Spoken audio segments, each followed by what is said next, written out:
अस्सलामुअलैकुम वरहमतुल्लाहि वबरकातुहू। शब कद्र की नफिल नमाज प्रैक्टिकली आप लोग इस वीडियो के अंदर सीखेंगे कितनी रकात पढ़नी है, किस तरीके से पढ़नी है, कब पढ़नी है, कौन सी सूरह पढ़नी है और इसकी क्या क्या फजीलतें हैं, इसके क्या क्या फ़ायदे हैं। तो मैं आपको प्रैक्टिकली इसलिए समझा रहा हूँ, सारी चीज़ें करके दिखाऊंगा ताकि आप लोगों के आसानी से समझ में आ जाए, आप लोग इस नफिल नमाज को अदा करने के लिए कोई भी गलती ना करें। तो सबसे पहली चीज़, इन नफिल नमाजों को आपको कितनी रकात अदा करनी है। तो आप लोगों को 12 रकात नफिल नमाज अदा करनी है, दो दो रकात करके, यानी कि हर 2 रकात के बाद में आपको सलाम फेरना है। और किस तरीके से पढ़ना है वो आप समझ लीजिए। सबसे पहले आप लोगों को 2 रकात नफिल नमाज इस तरीके से करनी है। आप लोग जा नमाज पर खड़े हो जाइए। और मैं आप लोगों को ये भी बता दूं, इन नफिल नमाजों को आप लोग रमजान शरीफ के तीसरे अशरे में अदा करेंगे। तो सबसे पहले हम लोग 2 रकात नफिल नमाज किस तरीके से अदा करनी है वो समझ लेते हैं। इसकी नियत आप लोगों को बिल्कुल इस तरीके से करनी है। नियत की मैंने 2 रकात नमाज नफिल शब कद्र की, वास्ते अल्लाह ताला के मुंह या रुख मेरा काबा शरीफ की तरफ, अल्लाह अकबर। एक चीज़ का ध्यान रखें आप लोग, चाहे आप ये कह लें मुंह मेरा काबा शरीफ की तरफ या ये कह लें रुख मेरा काबा शरीफ की तरफ, दोनों एक ही बात है। जब आप नियत कर लें उसके बाद अल्लाह अकबर कहकर आप लोग इस तरीके से नियत बांधिए।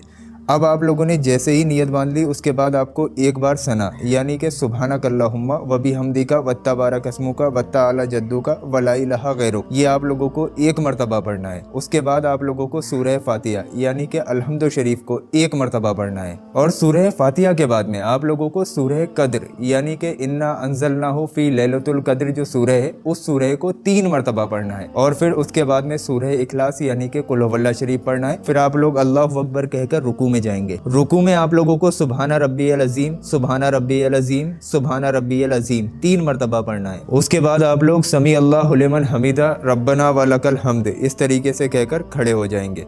और फिर आप लोग सजदे में जाएंगे। सजदे में जाने के बाद आप लोग 3 मरतबा सुबहाना रब्बियल आला, सुबहाना रब्बियल आला, सुबहाना रब्बियल आला पढ़ेंगे। उसके बाद अल्लाहु अकबर कहकर इस तरीके से कायदे में बैठ जाएंगे। फिर अल्लाहु अकबर कहकर आप लोग सजदे में जाएंगे।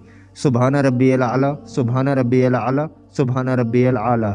उसके बाद अल्लाहु अकबर कहते हुए आप लोग दूसरी रकात के लिए खड़े हो जाएंगे। अब आप लोगों को दूसरी रकात में सना नहीं पढ़ना है। खड़े होते ही आप लोगों को एक बार सूरह फातिहा यानी कि अल्हम्दु शरीफ पढ़ना है। और फिर उसके बाद सूरह कद्र यानी कि अभी आप लोगों को जो बताया इन्ना अंज़लनाहु फी लैलतुल कद्र, इसको 3 मरतबा पढ़ेंगे। और फिर उसके बाद में सूरह इखलास यानी कि कुल हुवल्लाह शरीफ पढ़ना है। उसके बाद आप लोग अल्लाहु अकबर कहकर फिर से रुकू में जाएंगे। सुबहाना रब्बियल अज़ीम, सुबहाना रब्बियल अज़ीम, सुबहाना रब्बियल अज़ीम 3 मरतबा पढ़ेंगे। फिर आप लोग समी अल्लाहु लिमन हमीदा रब्बना वलकल हम्द कहते हुए खड़े हो जाएंगे। फिर आप लोग अल्लाहु अकबर कहते हुए सजदे में चले जाएंगे। सजदे में आप लोगों को फिर से 3 मरतबा सुबहाना रब्बियल आला, सुबहाना रब्बियल आला, सुबहाना रब्बियल आला पढ़ना है। उसके बाद अल्लाहु अकबर कहकर कायदे में बैठ जाएंगे। फिर दोबारा सजदा करें, सुबहाना रब्बियल आला, सुबहाना रब्बियल आला, सुबहाना रब्बियल आला। उसके बाद अल्लाहु अकबर कहते हुए आप लोग कायदे में बैठ जाएंगे। अब आप लोगों को कायदे में वही सब पढ़ना है जो आप नॉर्मल नमाज में पढ़ते हैं। अत्तहियात, दुरूद इब्राहिमी, रब्बना आतैना, ये सारी चीजें पढ़कर आप लोग अस्सलामु अलैकुम वरहमतुल्लाहि वबरकातुहू, अस्सलामु अलैकुम वरहमतुल्लाहि वबरकातुहू इस तरीके से पढ़ के आप लोग सलाम फेर लेंगे। पूरी नमाज आपको नॉर्मल नमाज की तरह अदा करनी है। सिर्फ आप लोगों को जो सूरह मैंने पहली और दूसरी रकात में बताई उसी तरीके से आप लोगों को इन नफिल नमाजों में पढ़ना है। ये आप लोगों के 2 रकात नफिल नमाज मुकम्मल हुए। इसी तरीके से 2-2 रकात करके आप लोगों को 12 रकात नफिल नमाज अदा करनी है, यानी कि 6 बार आप लोगों को सलाम फेरना है। अगर आप लोग इस तरीके से नफिल नमाज को अदा करेंगे तो आपके शब कद्र के नफिल नमाज अदा हो जाएंगे। ये नफिल नमाज हर मुसलमान को रमजान शरीफ के महीने में पढ़ लेना चाहिए। प्रैक्टिकली मैंने आप लोगों को पूरी नफिल नमाज पढ़ के दिखा दी। अब आप लोगों को मुझे उम्मीद है कोई भी कंफ्यूजन नहीं रही होगी। अब आप आसानी से इन नफिल नमाज को अदा कर सकते हैं। दोस्तों, बहुत आसान तरीके से आप लोगों को समझाया। आप लोग इस वीडियो को अपने दोस्तों में शेयर कर दीजिए ताकि सभी लोग इन नफिल नमाजों को रमजान शरीफ के महीने में आपकी शेयरिंग की वजह से पढ़ सके। हमने आप लोगों को बता दिया, अब आपका फर्ज है इस वीडियो को आगे शेयर करना। चलिए दोस्तों, दुआओं में याद रखिए। अस्सलाम वालेकुम वरहमतुल्लाहि वबरकातुहू। अल्लाह हाफिज।